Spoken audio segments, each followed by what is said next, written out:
What's up, people? One Up Punch here. Picked up this game called Mortal Sin for about $15-16 on Steam. Currently having a sale until March 22nd, and the full asking price is $20. Let's go ahead and talk about it. My experience playing this game is that I'm getting the feeling of playing Devil Spire / Lunacid, maybe even a little bit of Gloomwood, mostly because of the art style.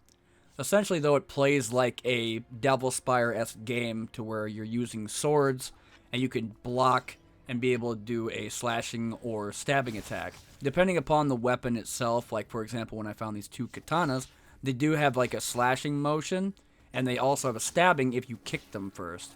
There's two different types of attacks. You have the after the kick and before the kick. And essentially what it would do is a stabbing formation when after you kick the enemy somewhere.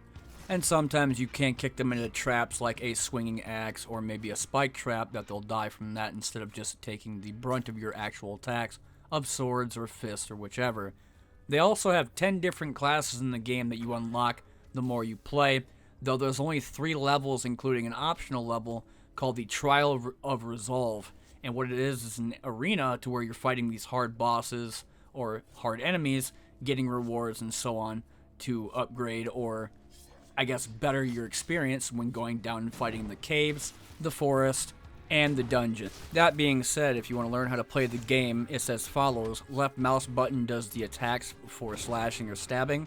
Right mouse button does the blocking. Q switches primary and secondary. Shift, dash, or charge. Spacebar kicks. Tab views the stats. V is for wizard potion, and C is for health potion. The wizard potion essentially lets you go ahead and take your durability of your weapons and allow them to last longer. The other thing is watch out when you see these red kind of doorways. If you stand on it too long, it'll be like a trap and it takes a lot of health out of you. The other thing is those eyeballs, I think, just look at you. So if you go up and attack them, it doesn't do anything.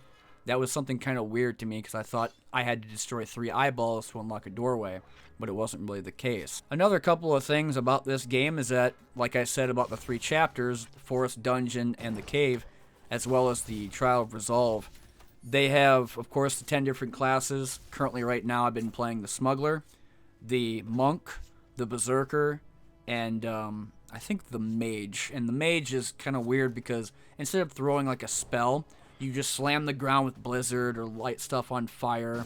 Maybe even just freeze them by smacking them with the scepter itself.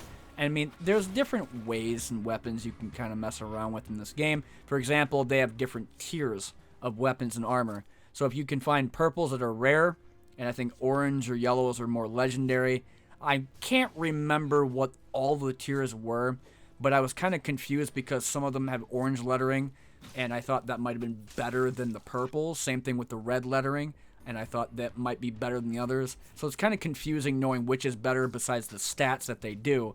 So go off the stats that would be +2 or +1. Anything with the pluses, if it's minus, don't take it. It's obviously crap. But if you don't need it, you could also sell it, and that'll be gold or whichever the currency on the top left is for you. So you can go to stores or use the crafting workshop back at the HQ or tent area that you would start the game at. And essentially what they would give you is 3 different choices from different tiers of weapons and armor that would help you before you start the actual game.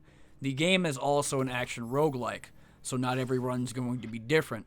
And when the game is over, they'll give you this, like, how many points you have, and then whatever you want to do after that, new game or try a new class. And the monk class is also pretty fun for me right now because other than punching, he does roundhouse kicking. And this will get rid of waves of units that are attacking you or maybe even stun locking one that's just a single unit. The other thing with the monk is that he doesn't use weapons unless they're like for his hands specifically. So durability is not much of an issue. And the higher the combo meter, I'm pretty sure the higher the damage he does to other characters or different bosses when he gets into fights. So if I get that up to level 30 or 30x multiplier, I'm able to do more damage than just the standard. Which, again, is pretty fun, and it's also kind of crazy when you're going super fast and punching a shit ton of enemies around you. So I'm liking the monk right now. If I were to say how many people I have unlocked so far, would probably be about 4 or 5 classes out of the current total of 10 that you can unlock and play. The latest one I have right now is called the Berserker class, and the Berserker has a giant sword, almost like similar to, I guess like Berserk in the anime, or maybe even Cloud's Buster sword. Whichever, or that sword is crazy big. So when you're trying to swing it, it's really slow, but when it hits, it destroys pretty much anything in front of you. Chops them in half, or whichever, dismembers them. So I've been liking the Berserker class right now. In closing, what I think about Mortal Sin. Right now, I think it's a pretty fun game, whether it be $15 or $20. I've already put almost an hour and a half into it in one session. And even for an early access title, it does feel like it's pretty flushed out. I didn't really have any crashes or any performance issues. The game did kind of slow down when there's waves of units, but again, not really much of an issue. There's so many other things I haven't really seen about this game, but if you do want to give it a shot, it's currently $16 on Steam. I think the sale ends March 22nd, and then it goes right back up to $20. But anyway, I've been One Nut Punch, and this has been another video. Thanks for watching. If you want to go ahead and give it a like, go ahead and give it a like, and I'll see you all later in the next one. Thanks for watching.